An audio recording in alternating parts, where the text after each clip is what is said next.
Kaasar ka. Tama na yan. Tao lang nagkakamali. Bakit? Paborito ko ba siya? Hindi Word naman for the day, Seti. Minsan na naman ako magkamali. Hi, DJ Kyle. Pangalan yun, ha? Okay lang kung word. Pangalan yun. Setting pretty. Okay lang yan. Okay, ano na? Wanted Sweetheart na tayo. Sige. Excuse me. At syempre po mga kaibigan, ipapasok na po namin ang ating segment na ito na kumbaga inaabangan po ito at napakarami na po namin na i-upload nito sa ating YouTube, ano? At syempre, pwede nyo pong balikan ng mga naging episode namin. Pailang episode na ba tayo? Pailan na to? Sa pagkakabilang mo, wala kang microphone. Bumilang ka lang bumilang dyan. Sa pagkakabilang ko po, ating... Kaya akala ko wala na tunog yung aking sabi kayo, monitor. ba't wala tunog sa headset ko? Akala ko rin sa akin. Puro na lang tayo akala. Ayan. Sa pagkakabilang ko po, nakaka-9 na tayo. Aba, siyam na. Bali pang sapunan natin to kung sakali man di mag-brown out. Ayan, at anyway, at abangan nyo na lang yung aming pag-release ng aming album. Kasi meron po mga humihingi ng kopya. Na? Kanta or nung segment? Hindi, sa bot. Bot? You want to buy? Or bot? Inaway ko na. Sabi ko nga, wag na tayo mag-English eh. Ay nako, kasi mahalin na natin ang wika Pilipino. Speaking Filipino, buwan ng wika. Kasi nagkakamali pa. 1 point, mali ka din. Nakisimpatya ka pa, isa ka pa. Ay, kadamay. Ay, wala na oras, ha? Sige na, play na tayo. Yun na tayo sa Wanted Ka Sweetheart. Play na natin yung ating Wanted Ka Sweetheart. Segment ID, eto na. Teka, nawawala. Nasaan na si Paulo? Nawawala si Kuya Paulo. Sige ito na po, dito sa Barangay. May Barangay! Wanted Ka Sweetheart! Napakaraming dagok ng buhay, hagupit ng mga pagsubok at pait ng mga kabiguan. Pero lahat ay may hangganan. Lahat may katapusan. Pagkatapos ng gabi, sisikat din ang araw. Pagkatapos ng ulan, may colorful rainbow behind the clouds. Ang kailangan mo lamang ay karangan. Yung tipong hahawakan ka sa iyong mga kamay. Kaya andito na ang iyong mga kasangga sa pagharap sa masalimuot na gulong ng buhay. Si DJ Kyle and DJ Bruce Hart. Dito lang sa Barangay May Binarangay. Wanted Ka, Sweetheart. Wanted, Sweetheart.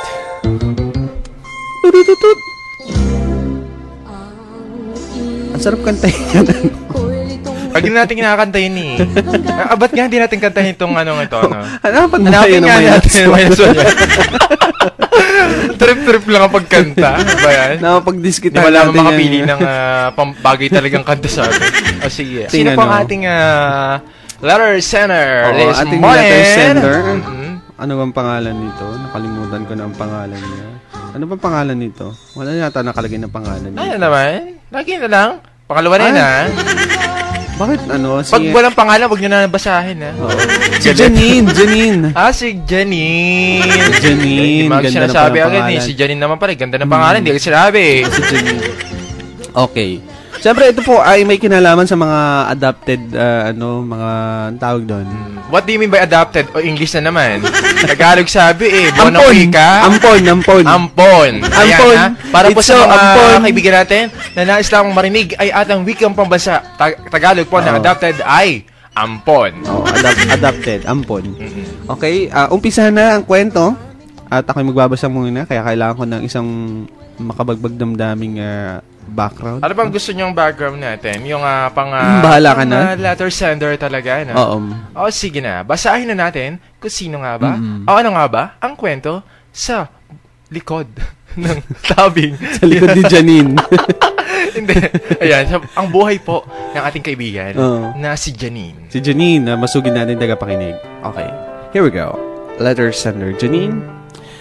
Mga kuya, Kyle and Bruce Hart. Salamat po sa pagkapili nyo ng sulat ko. Umpisan ko po ang aking kwento sa ganito. Since na magkaisip ako Kinalakan ko na ang buhay na hindi maganda. Palagi may kulang. Totoo po bang may mga bagay sa mundo na hindi natin ginusto pero nangyari? Drama na. May mga bagay na mahirap tanggapin pero dapat tanggapin. So, ito na. Kailangan ng umiksena ng dalawang DJ. I-dramatize, i-portray ang buhay ni Janine. Ito ay nag-umpisa ang kanyang kwento daw sa isang eskwelahan. Siya ay dinudusta ng mga classmate niya. Sinasabihan siya na ampon. Eksena sa eskwelahan muna. The lights! Camera! Action! Action!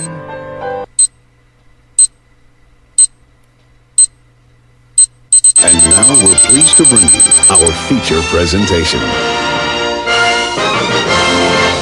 Due to some violent content, parental discretion is advised. Ay, nako. Ay, Tapos naman ang klase. Janine. Salamat naman. Alam mo ba, isa kang ampon. Ampon. Saan mo nalaman yan? Sino may sabi sa'yo? Siyempre, mga pinsan mo, sabi sa amin, ampon ka naman daw. Pinsan mo nga, ang pangit mo nga daw kaysa sa kanila. Hindi ako ampon! Ikaw ang pangit! Ang mo, ang laki ng ilong mo. Ikaw ang mas pangit! Yung gilagid mo, ang laki-laki. Ikaw ang pangit! Labas yung gilagid mo lagi pag tumatawa ka. Tapos ang haba ng baba mo, ang laki ng ilong mo. Tapos sabi mo, gorgeous ka, tawag mo sa sarili mo, maganda ka. Naku, ampon ka kaya. Ampon. Ampon ka Janine, ampon. Hindi! Ikaw nga, mukha kang daga! Mukha kang daga, baluga pala ka! Hindi ako ampon. Hindi ako naniniwala dyan. At mga kaibigan, ayan na nga ang nangyari. At umuwing luhaan si Janine at tinanong ang kanyang nanay kung totoo nga ang aligasyon. Ang chikang kumakalat sa buong eskwelahan na siya isang ampon. Uwi. Kinausap si nanay. Eto na ang drama. Inay!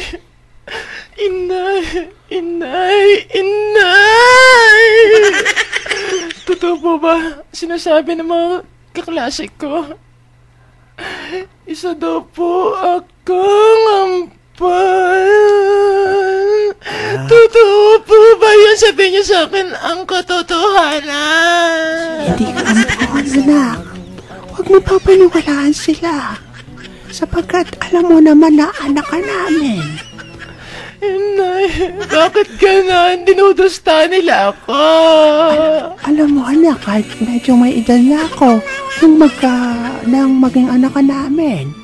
Kahit ngayon lola na ako, alam mo naman na anak ka namin, malayong mangyari yon. Oo nga po, naniniwala naman ako sa inyo. Anak ka namin, tingnan mo nga, ang ganda-ganda mo. Ang puti-puti mo.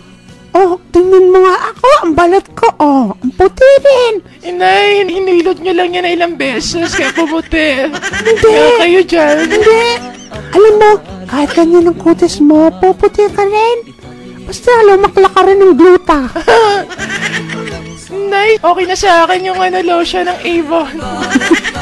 Palalaklakin ka namin ng tatay mo ng gluta paglaki mo. Sige, hayaan mo yung mga nadusta sa yung ganyan. Naka, wala silang masasabi pag lumaki ka na. Ayan mga kaibigan, ano nga nangyari? Ang nangyari po, ang sabi ay, mamaya po natin tutuloy na. Putulin po muna natin, ang sunod na eksena. Ang katanungan po ay ganito, malaman kaya ni Janine kung sino ang kanyang mga tunay na mga gulang at ipagtapat kaya ng umampon sa kanya na ampon nga siya. At ano kaya ang implikasyon nito sa isang bata na lumaki na itinago sa kanya na siya ay isang ampon, no?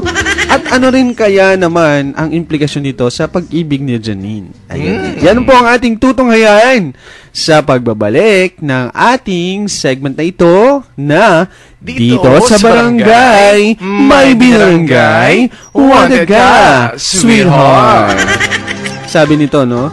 Galing aping-api naman ang role ni parang Kyle. Nag-promote pa ng Avon, ha?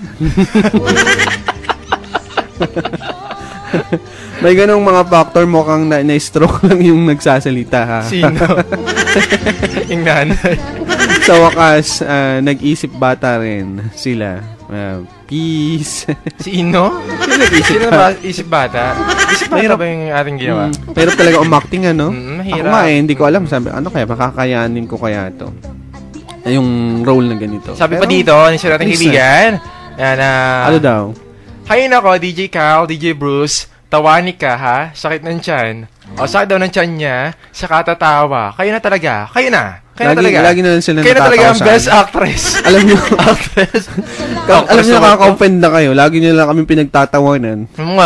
Seryoso ang pagdadrama namin, tapos pinagtatawanan niyo. Nakaka-offend kayo. Grabe naman. Pinagtatawanan kami. Drama na ang ginagawa namin. Nakakatawa pa rin. Seryoso na nga kami. Seryoso na nga ang ginagawa tumutulo na nga luha namin, tapos nakakatawa pa rin. Tulo na nga ang uhog ni DJ Broussard. Oo, hindi na namin magawa na talagang magpaiyak. Lagi na nakakatawa, ganyan.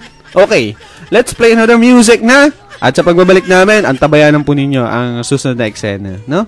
At syempre, padala nyo pa ang mga greetings ninyo, mga messages ninyo, at mga reaction ninyo sa ating, sa ating letter sender na si Janine. We'll be right back for more, so hang on tight. Yes, stay right here in your family radio station, 105.5 DW. OM FM. Ba, love song? Para yan kay Janine. Para mapag-isip-isip siya. Ng kasawian, ng mga pigati at sakit. Ng mga pasakit, mga hapdi at kirot. Ng buhay. Okay. Bakit ba sa piling ko'y lumisan ka? Ano ang nagawa at iiwanan mo na?